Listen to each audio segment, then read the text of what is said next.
Hello and welcome to Pigs on the Run from PigWorks and the Cincinnati Flying Pig Marathon powered by P&G. I'm Betsy Ross. This edition of Pigs on the Run brought to you by UC Health. Our guest today, Dr. Barbara Walker, sports psychologist, longtime Flying Pig Marathon board member, and longtime volunteer as well. Barbara, how are you today?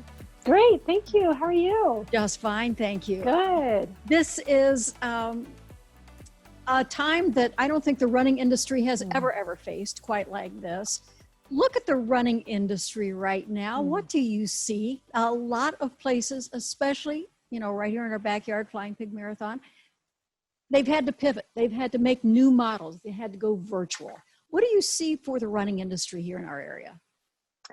Yeah, so I see the same thing. I see people pivoting. I see from my perspective, I think you could see a lot of stress, but what I'm seeing is a lot of people still out and running, which is very exciting.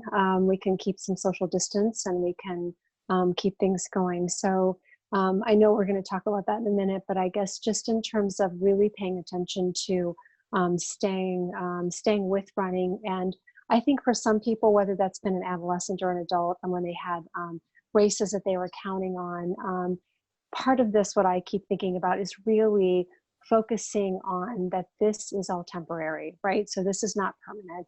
It might be shifted a little bit from what we had in the past, but making sure that you recognize that you are going to get back to this. So if you have racing in your wire, in your wiring, in your bones, we'll get back to that. So use this time to be able to continue to train. You don't need to train as hard right now if you were going to do a marathon in a couple of months, but because you don't want to wear your body out. But we want to do is keep on going and maybe integrate some other things like strength training or some cross training just to keep yourself moving. And that brings up a good point. Runners, I mean, you're a runner, you bike, you're active.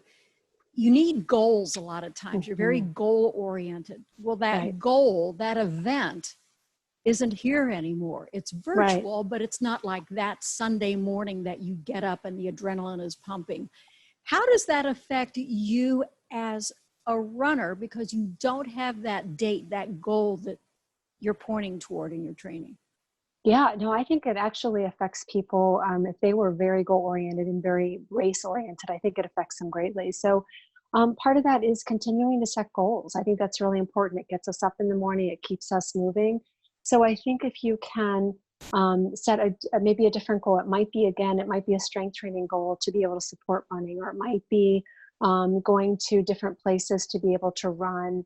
It could be, increasing your amount of minutes you can do a plank, to support running, whatever it would be, but continue the goal piece. And then maybe just keep looking towards the future about what that might look like race-wise for you. But again, the goal piece is huge, and that can be, breaking that down into weekly or even daily goals for yourself, because we're talking about a continuum of people dealing with this whole pandemic in a wide variety of ways. So making sure that you know yourself well enough to know that if you're having trouble, like getting up in the morning or feeling like, I was going to do this marathon and it's all shot and it's going to be shot for a while, right?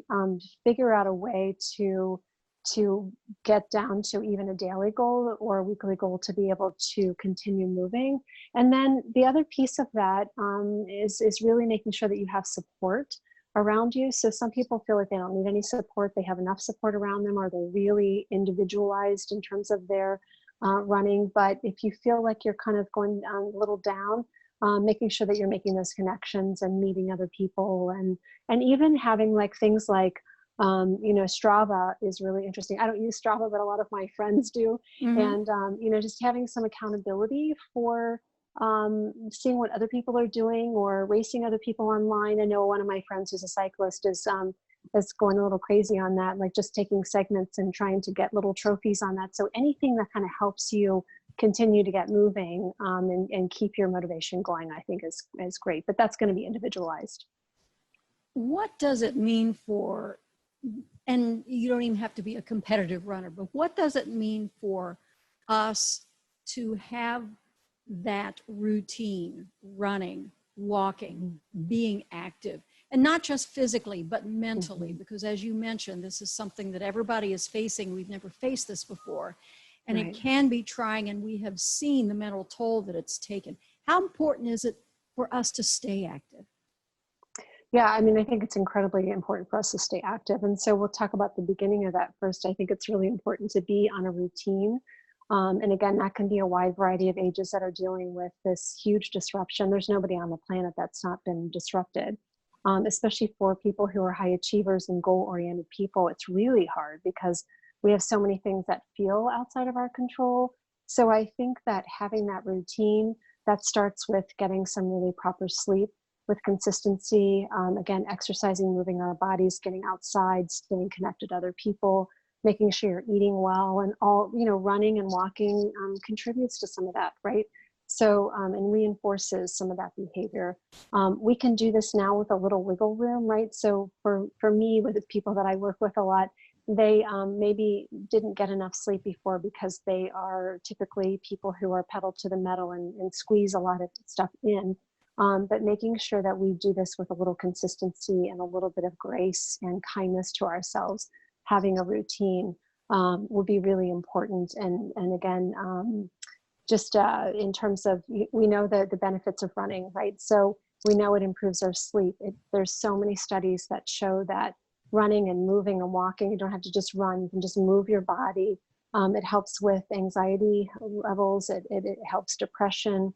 Again, it can encourages social interaction.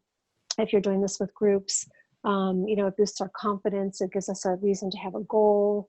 So it definitely reduces our stress, physical and mental stress. So there's a good reason to move for sure. I read an article recently, and it was one thing that I had not really concerned about or thought about, talking about so many sports, it looks as if they're going to be played with few or no fans in the stands.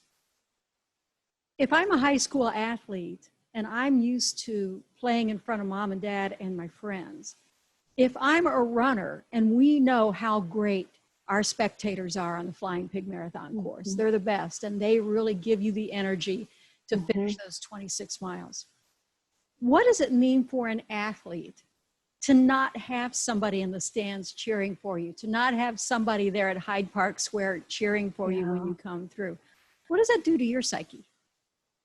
So it depends on somebody, whether they're an introvert or extrovert. I mean, there's this invisible energy in a way, like we feel people's energy sometimes. And so their encouragement can affect us whether we are introverts or extroverts.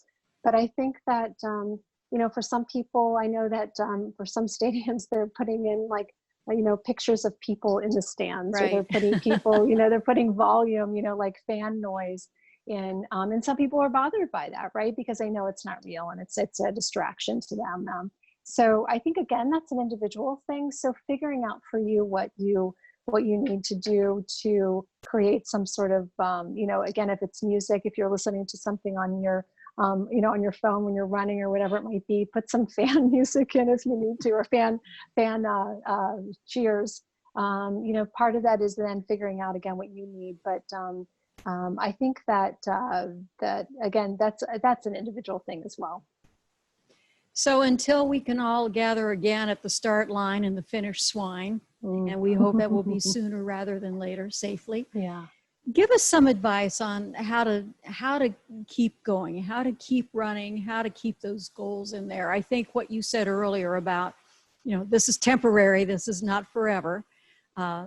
Sometimes we have to remind ourselves of that, but how do we, just keep going and don't get into bad habits? If you've got a good habit of exercising, it's really easy to stay on the couch. So give us some advice on how to keep going.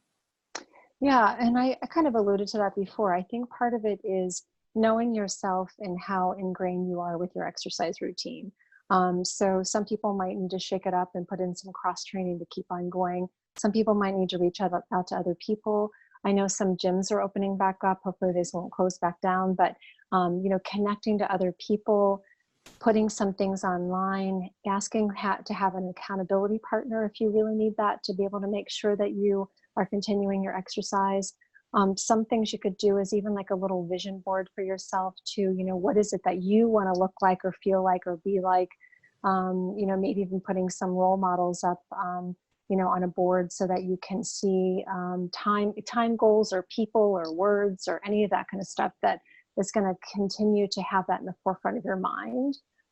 Because for some people, we have to kind of fight through, like making sure that you're getting, you can get that time to exercise and get it in, especially with people going back to work and that now it's not as virtual anymore. But yeah, so I think that really deciding what you're wanting to do and again, writing it down so that you have that in the forefront of your mind in any way that you need to break it down on a daily basis, I think would be helpful.